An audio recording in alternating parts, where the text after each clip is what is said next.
నమస్కారం. ఓటీన్ TV news కి స్వాగతం. వైసీపీ ప్రభుత్వంలో ఆనందంగా ఉన్న వాలంటరీ వ్యవస్థ రోడ్డును పడేలా కూటమి ప్రభుత్వం యువతను మోసం చేసిందని మాజీ ఎమ్మెల్యే దక్షిణ నియోజకవర్గ వైసీపీ సమన్వయకర్త వాసుపల్లి గణేష్ కుమార్ ధ్వజమెత్తారు. గతంలో వాలంటీర్గా పనిచేసిన ఇంటి పెద్ద దిక్కు ఆగంటి శ్రీనివాసరావును తీవ్ర అనారోగ్య పరిస్థితి తెలుసుకుని 27వ వార్డు వైసీపీ నేతలతో కలిసి వాసుపల్లి గణేష్ కుమార్ ఇంటికి వెళ్లి పరామర్శించారు. తక్షణమే సొంత నిధులు 10,000 రూపాయలను అందజేసి భరోసా కల్పించారు.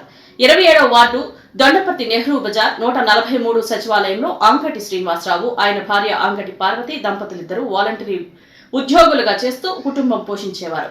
కూటమి ప్రభుత్వం తొలగించడంతో ఉపాధి కోల్పోయి ఇబ్బందులు ఎదుర్కొంటున్న వారికి మరొక చేదు వార్త వారి కుటుంబాన్ని దిక్కుతోచని స్థితిలో నెట్టివేసింది. కాళ్ల నొప్పులతో ఆసుపత్రికి వెళ్లగా హిమోక్లీలియా అంతుచిక్కని వ్యాధి సోకగా ఫ్యాక్టరీ ఇంజెక్షన్ జీవితాంతం ఉపయోగించాలని డాక్టర్లు సూచించారు. ఇద్దరు చిన్నారులతో కుటుంబ పోషణ ఇబ్బంది పడుతూ దిక్కుతోచని పరిస్థితిలో మాజీ ఎమ్మెల్యే వాసుపల్లి గణేష్ కుమార్ అండగా నిలిచారు. ఆర్థిక సాయంతో పాటు మెడికల్ కు అవసరమైన సపోర్ట్ అందిస్తానని వారికి ధైర్యం కల్పించారు.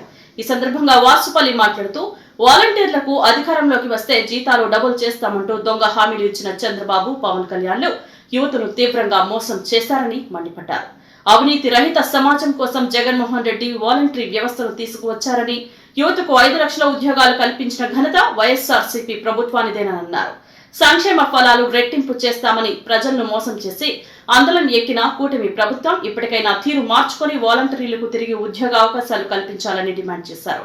ఈ కార్యక్రమంలో జిల్లా బీసీసీఎల్ అధ్యక్షులు సనపల రవీంద్ర భరత్, 27వ వార్డు మాజీ డైరెక్టర్ వైఎస్ఆర్సీపీ విశాఖ జిల్లా సెక్రటరీ పద్మనాభం అమ్మాజీ, 27వ ward president Neelapu Sarveswara Reddy, south SCCL అధ్యక్షులు ఆకుల శ్యామ్, మధు రెడ్డి, పిల్లి అజయ్ రెడ్డి, విటి కృష్ణకుమార్, అంగతి కుమార్, సాగర్, మౌళేష్, గంగాధర్, రామరాజు, రాము తదితరులు పాల్గొన్నారు.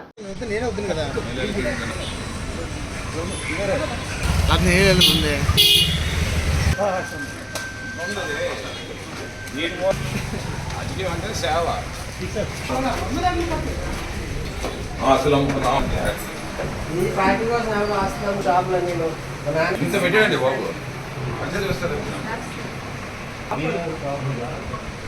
అదే అందుకే సర్వీస్ రెడ్డి సర్వసాధారణంగా మామూలు చెప్పడు. మామూలు దెబ్బ తగిలినా సరే అసలు ఎక్కడ తగిలితే అక్కడ ఇంటర్నల్గా బ్లీడింగ్ అయిపోతుంది. అసలు దెబ్బ తగలకుంటేనే చూడాలి, ప్లంబింగ్ వర్క్లో సుత్తులు పట్టుకొని కొట్టాలి, ఇలా మెల్ట్ చేయాలి, అన్ని వర్క్ ఉంటాయి అంటే మరి బెడ్ రెస్ట్ అయితే ఉండాలమ్మా. మరి ప్రాణం మీద తెచ్చుకున్న తర్వాత మీరు రెస్ట్ తీసుకోకుండా నేను వెళ్ళిపోతాను పనికి అది ఇది అంటే మరి మీకే రిస్క్. తనకి ఎలాగైనా ఒక 2-3 మంత్స్ ఉండాలంటే తర్వాత ఏమైనా క్యూర్ అవుతుంది అంటే లేదు, లైఫ్ లాంగ్ మాత్రం ఈ ప్రాబ్లం ఉంటుంది.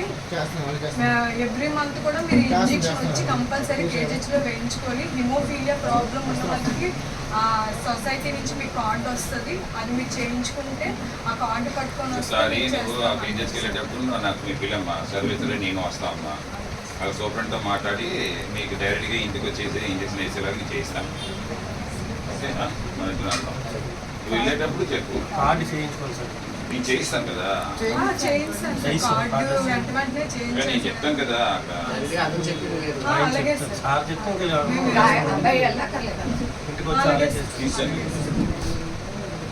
కష్టపడేవాడి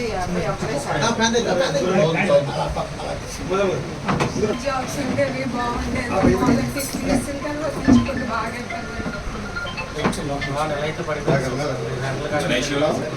మేడం మీరు ఇప్పుడు ఎలా జరగండి, లోపలికి జరగండి అన్న, మీరు అలా అటు సైడ్ జరగండి. మొదలు సార్ పదే శ్రీను గారికి సాయం చేయాలని చాలా రోజులు బ్యాక్ సైడ్ వెళ్ళిపోండి. అలా మేడం మీరు అటు సైడ్ జరగండి మేడం. సార్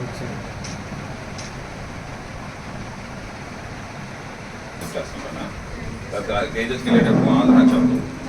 ఓకే, 100% చెప్పు, మేము వచ్చేస్తాం. అక్కడికి వచ్చేసి మేమేమో ఆ ఒకసారి వస్తే చాలు, మిగతాది అంతా చేయించేస్తాం. పేరేంటి?